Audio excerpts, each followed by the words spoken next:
We are on our way to a casino near San Diego. Take my badge off. Your badge? What's your badge for? Hey. What? So Fugitive recovery agent? Yeah, because there's somebody that's down there that I may grab and make $1,000, $1,500. What is it? You're a bounty hunter? Oh, that must be something else I haven't told you yet. Yes, I am. About an hour outside of San Diego, getting ready to pull into the Pala Casino. The man I'm about to talk to is known as Robin Hood 702. He's a professional gambler. I'm here to talk to him about why he was kicked out of the MGM and the lawsuit that he filed afterwards and the things that he discovered in that lawsuit. Someone breached my privacy at MGM casinos where they were basically giving my information to multiple people. When I say information, I'm talking about screenshots from the MGM computers where my address, phone number, how much I played, how much I brought, my average bet, everything. Stuff that a gambler doesn't want anybody else to know. And they somehow got access to this information. The reason for the suit was a privacy breach, but it encompassed a lot of other stuff within the lawsuit. I found out some very disturbing things. The former MGM director of surveillance told me over 200 cameras were off at the time in the Mandalay Bay shooting. And I got a recording of him. October 1st, Mandalay Bay had over 200 cameras not working. Now that doesn't mean they turned them off, they were not working, they were not repaired. So the cameras broke and they were not repaired. This was 209 gaming cameras. It's security negligence, cameras were out.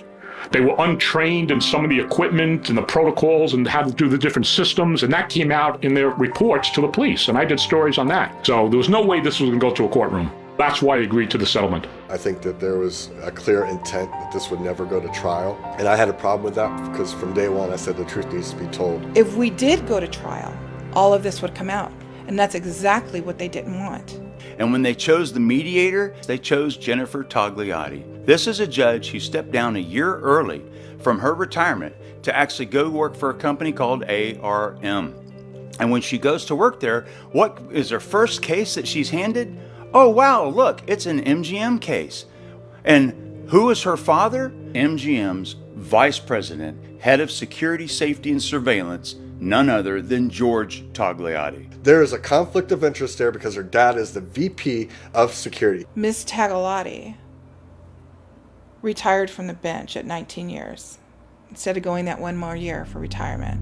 Judge Togliatti, I believe, was brought in to save MGM and her father's ass. How did they not say, we should not do this? They didn't do it because they wanted the fix in. Period, the end. The fix has always been in Vegas. That's what they do. It's ridiculous. It can only happen in Vegas. Las Vegas is a big facade. The whole city is an illusion. And the person that's getting in the way of the illusion of selling this case to the American public is Roger Keenest. This is a claimant who actually ran back in and tried to save the lives of others.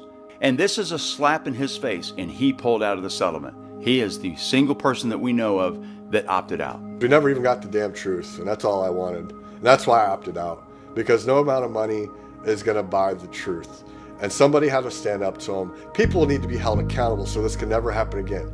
It's a twisted tale of corruption in Vegas. It's an incestuous thing that happens in Vegas. They all protect each other like brothers and sisters. This case should have been in the billions. You have a case of someone trying to put on the illusion that everyone is happy, when in reality, the only people that win in this case were the lawyers and MGM, and that's it. The take was $800 million and divided up with around 4,500 people, and it's not a lot of money. Neither is the $49 million that MGM, a corporation who grosses over $10 billion a year, has to actually pay out of pocket. So MGM won.